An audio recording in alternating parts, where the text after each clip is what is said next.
Sure. I play Leigh. I'm I'm so tired. Okay. I play Leigh Wainscott, who is a single mother of 2 daughters, and she falls in love with Jeffrey, the Roofman, and they have a romance, a kind of a doomed romance, but they really fall in love, and yeah. I play Jeffrey Manchester, that later is John Zorn, but Jeffrey Manchester robbed about 45 McDonald's, maybe more, got caught for one, got sentenced to 45 years in prison for that, and decided to break out of prison and give himself a second chance and hid in a Toys R Us for about 6 months. There he fell kind of like secretly in love watching Leigh through baby monitors, and then had kind of a star-crossed lovers connection with her, and you know, I won't tell you how the movie ends, but that's who I am in the movie. I talked to Jeffrey Manchester almost every day for like about a month or two, and just, I mean, anywhere from asking him explicit like questions of how he would do things, what he would use, what shoes was he wearing, to like, we talked about movies. We talked about, he's like a big movie buff, and he loves Spielberg, and then we would talk about our kids and like our aspirations for the future, and we just talked about everything, and you know, that was the beginning, but I think probably the most preparation was with Derek, the director. I mean, I'm never gonna be Jeffrey Manchester, you know, especially never having met him. But I don't think you can really be the people that you play in the movies, even if they're real. I think it's always going to be a movie version. You can't tell someone's like full life story in 90 minutes. And I think so. This Jeff is a bit of a weird, strange baby between Derek, the director, myself, and then actual Jeff.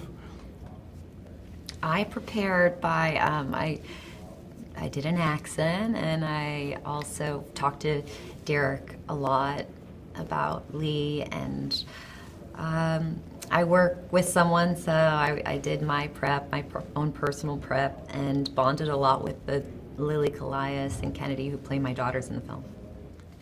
Collaborating with Derek is probably one of the things that I think has made me feel like a true like actor now. I think in all this time, you said it earlier, like. No, I'm confident now. I'm like for the first time. Proud more. Yeah, like I exactly. can be like, yeah, good on you. I You did it. You did it. Yeah. Yeah, I think this movie, for some reason, I don't know, it took 20 years or something, but I do feel like I've earned a seat somewhere at the table, and you know, getting to work with someone like Derek, that is he's a masterful filmmaker, and his commitment to that process is unmatched, and you have to meet him there, and that was a gift. That was a gift for me. I have always wanted to work with Derek, so when this opportunity came along, I just knew that, and I was right. It was very fulfilling for me. The environment of what he wants and how he creates it, and it's just the best for an actor. So all I have at the end of the day is the experience, and then it's everyone else's experience is their whole other thing watching the film. So for me, that meant the most to me and was one of the best experiences I've had. My character, Steve, is a good friend who's ex-military with our title character played by Channing. And basically, you know, he's just a supportive guy, got his friend's back. His friend gets into some stuff and he helps him move through, and is one of those people that you really need when you're in a bind, because it can help you get out, but also gonna hold your feet to the fire when you need it the most.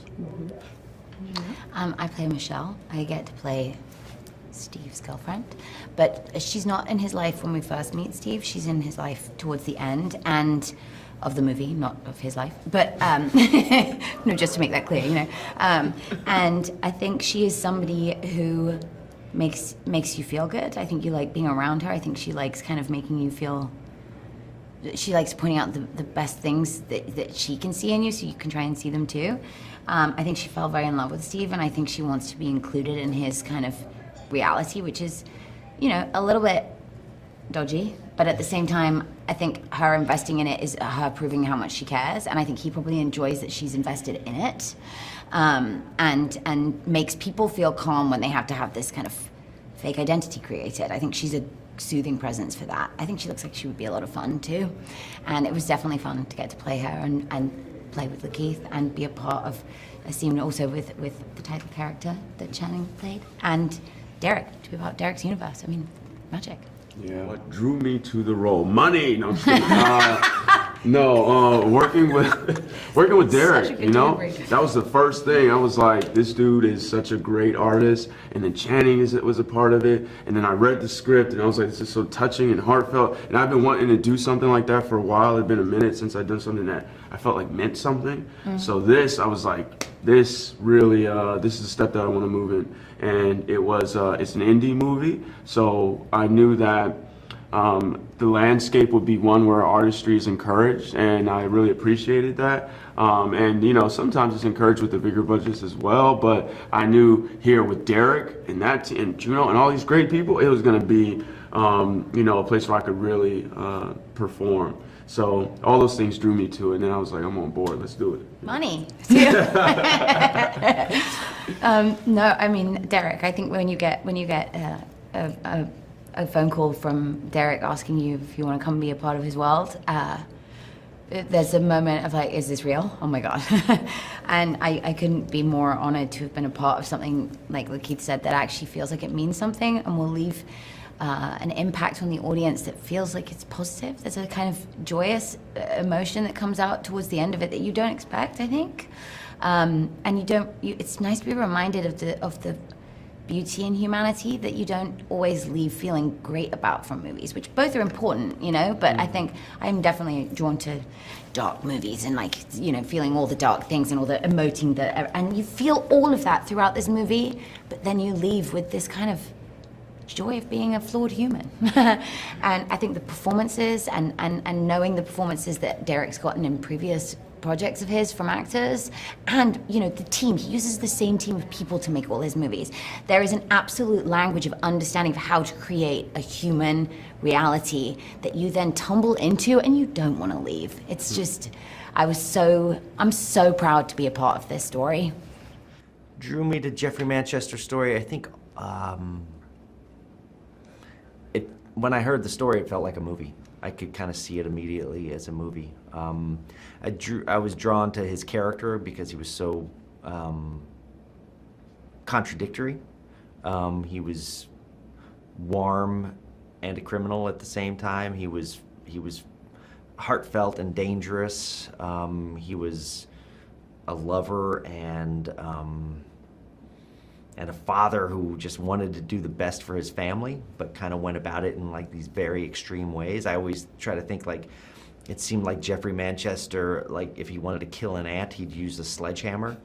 And I think that's, you know, and I wanted to make a movie that felt like the movies I loved growing up, and I wanted to make a movie that felt, that kind of showed all of the potential that movies could be. And I love being an audience member, and I love sitting in a movie and, you know, feeling like a roller coaster of emotions between like pathos and humor and, you know, tension, and I felt like his story was like had all the elements of all the great movies that I loved, and so I started talking to him, and then after, you know, 4 years, 400 hours or so of phone calls with him, and I talked to everyone in his life, it felt like it was the right next movie to make for me. Working with Channing and Kirsten is just like a dream come true. They've long been some of my favorite actors. I feel like in terms of like specifically Channing, I feel like he just has this connection to his inner child. He has a very Peter Pan quality to him, and I feel like he was born to be Jeffrey Manchester on the screen. I don't think there's anyone else that could have done it like he did it, and he absolutely threw himself into this movie, into his role. I was every day like blown away by his capacity and his courage and his ability to, he'd just say, "You want me to go again? I'll go again." And he would, and even if that meant going again completely naked. He just kept, he was just like the greatest ally to have on a set. And then Kirsten, I think, is like just one of the finest actors ever. And I've always wanted to work with her, and we've talked about doing something. And, you know, for the character of Leigh, you know, the real Leigh was kind of like the key to unlocking this story, because when I first met with her, I realized how much grace she had and how much love she had for the real Jeff, and how she looked back at that experience of her romance with Jeff as like this jewel of her life, and her kids felt the same way. And I felt like I needed to find someone who had that heart, but also someone who was strong, someone who wasn't a pushover, someone who wasn't going to be taken advantage of. And Kirsten is, I don't know, I mean, she is phenomenal. I don't think she can be bad. As I was making the film, I was just always just in complete awe of everything she did. And when I was in the editing room, literally, I could use any take from Kirsten, because she was always true, always true. Peter, LaKeith, Juno, Ben Mendelsohn, Uzo, Emery Cohen, Gabe Fazio. This when you make a movie, you get to, like, it's like making a mixtape or a playlist. You get to put all your favorite stuff on it and in it.